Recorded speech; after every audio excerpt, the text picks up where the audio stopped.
വ്യാജ medical certificate ഹാജരാക്കി parole നേടാൻ ശ്രമിച്ച ഉത്തരവാദക്കേസ് പ്രതി സൂരജ് കുരുക്കിൽ. പിതാവിന് ഗുരുതര രോഗമുണ്ടെന്ന് എഴുതി ചേർത്ത് പൂജപ്പുര സെൻട്രൽ ജയിലിൽ സർട്ടിഫിക്കറ്റ് ഹാജരാക്കിയതിൽ പോലീസ് കേസെടുത്തു. പുനലൂരിലെ ഉന്നതരാണ് സൂരജിന് വ്യാജരേഖ നിർമ്മിക്കാൻ സഹായം നൽകിയതെന്ന് ഉത്രയുടെ പിതാവ് വിജയസേനൻ 24-നോട് പറഞ്ഞു. ഉത്രയെ പാമ്പിനെ കൊണ്ട് കടുപ്പിച്ച് കൊലപ്പെടുത്തിയ കേസിൽ ജയിലിൽ കഴിയുകയാണ് സൂരജ്. പരോൾ കിട്ടാൻ സമർപ്പിച്ച മെഡിക്കൽ സർട്ടിഫിക്കറ്റ് ജയിൽ അധികൃതർ വിശദമായി പരിശോധിച്ചു. ഇതോടെയാണ് തട്ടിപ്പ് പൊളിഞ്ഞത്. പിതാവിന് ഗുരുതര അസുഖമാണെന്ന് പറഞ്ഞായിരുന്നു പരോളിന് ശ്രമിച്ചത്. ഇതിനായി മെഡിക്കൽ രേഖകളും ഹാജരാക്കി.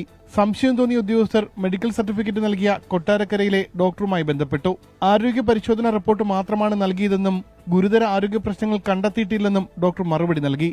ഉദ്യോഗസ്ഥർ സർട്ടിഫിക്കറ്റ് ഡോക്ടർക്ക് അയച്ചു നൽകി. ഗുരുതര ആരോഗ്യ പ്രശ്നമുണ്ടെന്ന് പിന്നീട് എഴുതി ചേർത്തതാണെന്ന് ഡോക്ടർ സ്ഥിരീകരിച്ചു.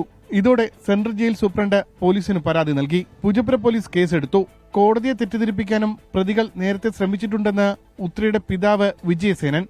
4-ാം പ്രതിയായ സൂര്യ കോടതിയിൽ നിന്ന് എക്സംഷൻ വാങ്ങി പുറത്തു പോകാനുള്ള അനുവാദം വാങ്ങിയിട്ട് കോടതിയുടെ പരിസരത്തും കോടതിയുടെ വരാന്തയിലും എല്ലാം ചുറ്റിപ്പറ്റി ഈ 3 ദിവസങ്ങളിലും അവിടെ ഉണ്ടായിരുന്നു. അങ്ങനെ കോടതി കബളിപ്പിച്ചു. ഭാര്യയെ പാമ്പിനെ കൊണ്ട് കടുപ്പിച്ച് കൊലപ്പെടുത്തിയ കേസിൽ ഭർത്താവ് സൂരജിന് ജീവപര്യന്തം കഠിന തടവാണ് കോടതി വിധിച്ചത്.